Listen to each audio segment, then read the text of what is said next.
next speaker in this portion of the program is a girl who flew in from California, September of 1963, hit the campus running, keeps us going all the time, has a million questions and a million comments.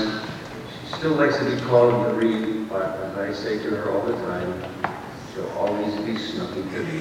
Marie Zeller.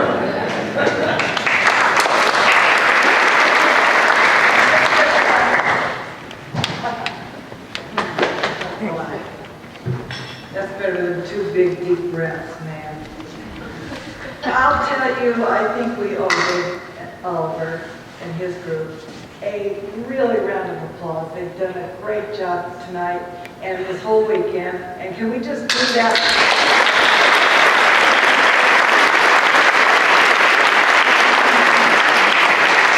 We pulled this thing together when, who would have thought? And I can't tell you how many telephone calls I got from him. It got to the point where I thought, does he have a life?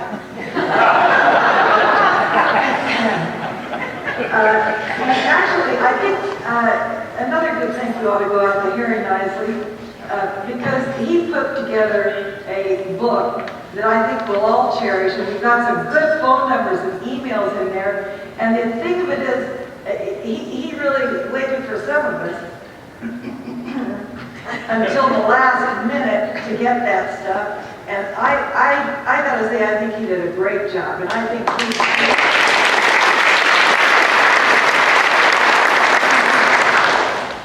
I'd also like to, there's somebody else in the room that I'd like to thank too, and that's Betty and Jerry. She and Ron Cherry probably put me over the brink for why I came to Juniata, and I'll tell you why. She and Ron were just married when I met them. Well, I probably had known them before, but I didn't know that anyone. I met them just while I was trying to make my decision whether or not to go to Juniata. And they were just married, and I met them at annual conference. She was there, I guess, with her parents. I can't see it, Betty, so I don't know if you're nodding yes or no. And I was there with my parents, that's for sure.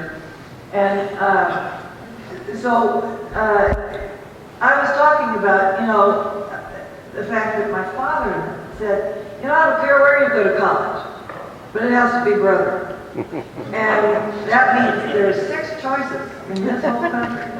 And so I decided to pick the one as far away from California as I could possibly do. And so I was thinking it would probably be Juniata. And then I heard they had dancing, and that was sort of another thing.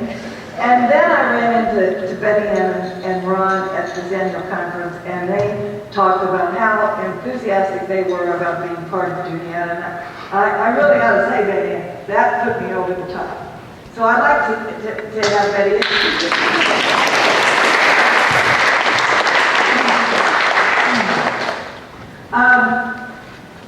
I saw the Kaylors here today, and the only reason I called them out just a little bit is because, I don't know if any of you knew this or not, but my father was a preacher. And he was a minister of the Brethren Church, and when we went home, a lot of times we had spirited conversations around the table about, the meaning of the Bible and, whether there really was, whether it was a good idea to be Christian, things like that. And so I took Dr. Kaylor's course on the Bible, and one of the things that he did was that we had a session, I think it was on the miracles, and one by one, he took all those miracles and told a natural explanation for them that made them seem like they could have happened. They were miracles, but they could have happened. I was thinking of how Moses made the waters part, for example. That miracle, remember that in the Bible?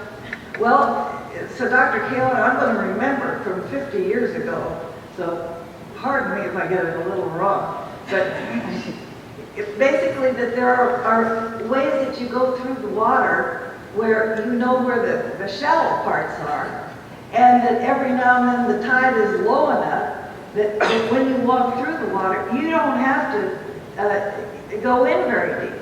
So that's how the are they the Ephesians? Who Israelis. Israelis. That's how the Israelis.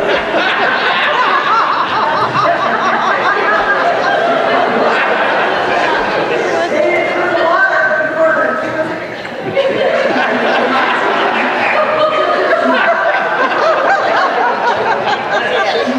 that's how my Bible study was.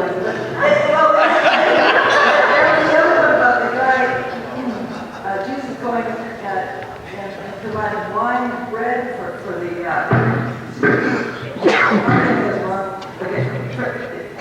for them getting wine and bread for the 10,000 that were out there. And only one person had wine and another person had bread or something like that. Anyway, and so he said, well, so he brought out his and he started eating and drinking.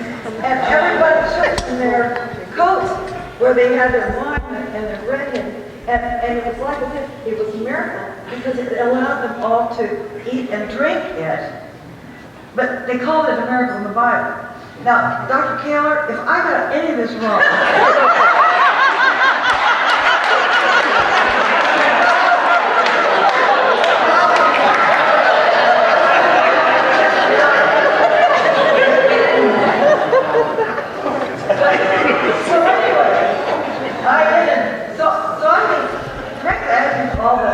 all the faculty that we had were great in their own way.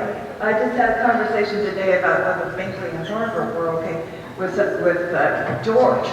And, you know, I like them too on retrospect because they provided the experience of having somebody totally disagree with what you said.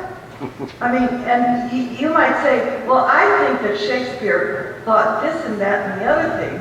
And Binkley would say, well, when you're wise and old enough like me, you would understand that this is not the way, my way is the way to interpret it.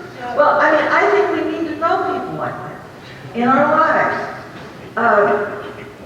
But so somebody said to me, why did you go to Juniata? And some of these stories are out of order that I just said. Anyway, one of the things is my family had a whole ancestry going to Juniata, starting with my great-grandfather. And is that Bill?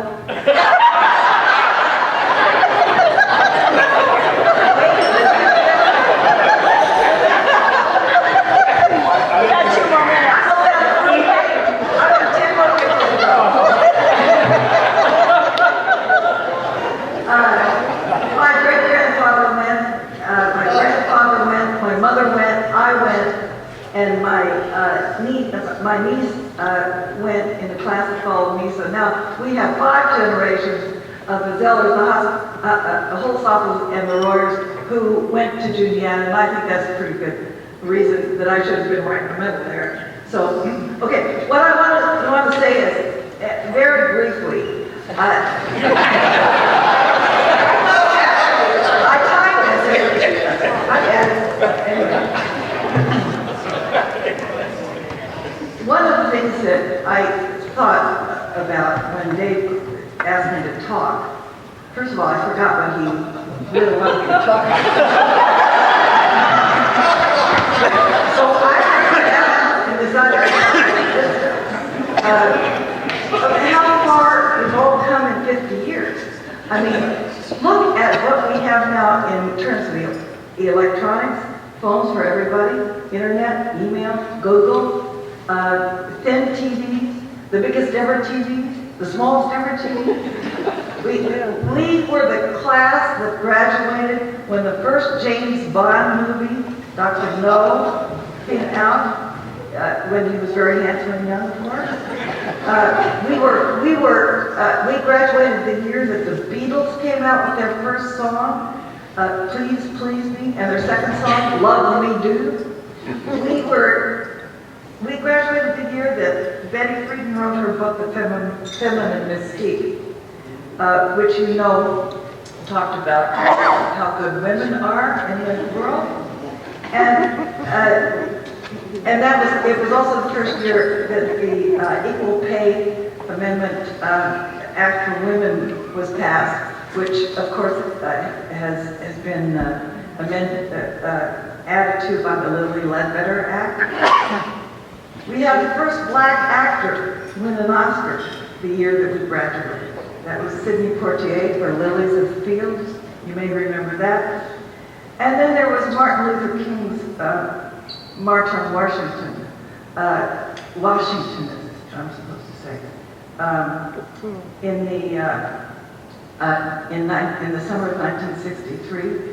And because I was training for the Peace Corps at Georgetown University, some of us went down and actually marched in that march. It was very impactful, I would like to say. And then also that year was the year that a number of colleges and universities were accepting their first African Americans into the colleges. The biggest event for me probably was the assassination of John F. Kennedy that year in 1963, on November 22nd.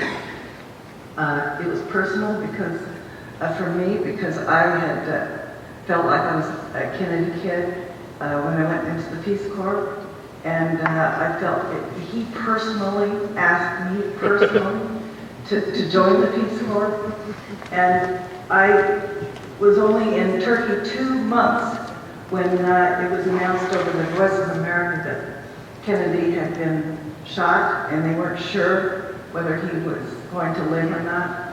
And when it came back that he, in fact, had died, we were all of us in Turkey were joined with a spirit of sadness and wanting to do something, and wanting to know what to do. And luckily, we got, very shortly thereafter, we got a letter from President Johnson, who said, you know, a lot of people in the world, and in the United States particularly, are wondering what can they do now that, you know, the president has been shot. And he wrote, you all have done something already, and so just keep up the good work. And I think that was something that I feel happened in our graduation year. It was probably one of the things that hurt me to the core. But I think that we learned a lot from it. So I'd like to think that Juniata wasn't so much, you know, what specifics we learned. Obviously, some of my facts were a little, you know, tricky. But I think that a liberal art education is not what you learn necessarily. It's maybe more important that you know how to know stuff, and you know how to get the facts. And so I think that's what I'd like to end on. But I'd like to say that so many things happened in 1963 that we're celebrating the 50th anniversary for now, that we ought to be really proud of ourselves that we were part of that, and hope that the next 100 years, if we can start off, and the next 100 years, the next 50 years, can be as good for us as the last 50. So there you have it.